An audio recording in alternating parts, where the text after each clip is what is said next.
Hey my fellow Ice Cubes, so if you've been on YouTube in the past few weeks, you've most likely come across these playables in your home feed. And for those of you that haven't seen them, they're basically cloud games that you can play directly within YouTube. And now like any normal person would react, I was pretty confused because this was very weird and out of place. I mean, last time I checked, YouTube is a website for videos, not games, right? But you know what they say, curiosity killed the cat. So I decided to try out some of these games for myself, and to say the least, they were pretty bad. Most of them were those trash mobile games that you would see in those ads, and one of them was a pretty blatant ripoff of Brawl Stars. Like, come on, at least try to be less obvious than that. And instead of the popular New York Times game Wordle, we have today's Hurdle? What? Now, I'm still very confused as to why YouTube decided to do this. Like, there's no way a bunch of Google employees making $100,000 a year got together one day and were like, you know what YouTube needs? Games. Maybe it's because Google wants to get into the gaming industry, like Valve did with Steam. But clearly they didn't learn their lesson with Stadia, which was a colossal failure, by the way. And if they wanted to get into the gaming industry, why on YouTube out of all places? Like, if their goal is to make money, this model clearly isn't it. It's not like whenever you play a game, you have to watch through a 30-second unskippable ad. And in fact, if you really think about it, doing this literally costs YouTube money. Like, obviously it's got to take a decent amount of server space to host all of these games. And it's not like they were the first ones to do this either. In fact, Netflix actually put games on their platform first. But my question is, why?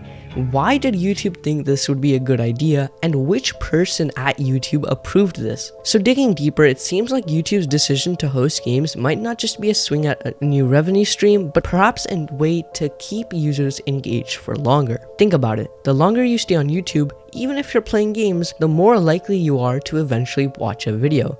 Or 10, and that translates to more ad views, which is where YouTube makes their money. But this would make sense if the games were actually good. Like, sure, the only thing good about them is that there's no ads and they're hosted on the cloud, so you don't have to purchase or download them. But the games in general just are terrible. This Angry Birds one, for example, just cycles through the same maps and also makes you think like you're playing against real players, but in reality, these are just bots. But here's the thing, Google is known for killing a lot of their products, you know, Stadia, Jamboard, Hangouts. In fact, there's so many that there's a website called killedbygoogle.com that literally shows every product or service that Google has killed. And I think that these playables will receive the same fate. YouTube/Google will test them out for a short while, and then they'll probably get killed just like they always do. But this isn't the only weird thing that YouTube has done. See, a couple of months ago, YouTube was testing out a feature where you can filter the videos on your home feed by the color of the thumbnail. I'm not sure why this would be useful, but in the words of Marquez,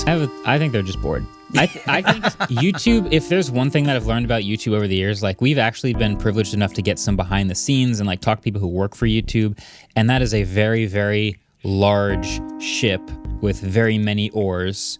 And yes, Neil is the CEO, but he can like point it in a direction and sort of like steer this big thing. When they're so gigantic, any changes they make are at scale, no matter what they do. So if you have a tiny little change that affects 1% of the users on the site, that affects 100 million people. Like, that's just what happens. Right. And so they run these experiments all the time where they're like, we just want to kind of see what would happen if, and they'll run an experiment that's like 0.01% of users. And if it works well, maybe 0.02%. And sometimes it makes it to the whole site. But the thing is, if the people working at YouTube were bored, why did they choose to do this? Like, they could have, you know, solved a lot of problems with their platform, such as removing the weird ads and paying creators fairly, just to name a few. I've made a full video about this if you want to check it out. So in conclusion, I just wish that YouTube were doing something more useful with their free time, because at the end of the day, no one really cares about filtering videos based on their color, nor do they come to YouTube to play games. So yeah, that's just my opinion. If you enjoyed this video, then be sure to like and subscribe or join my Discord server or whatever. I don't really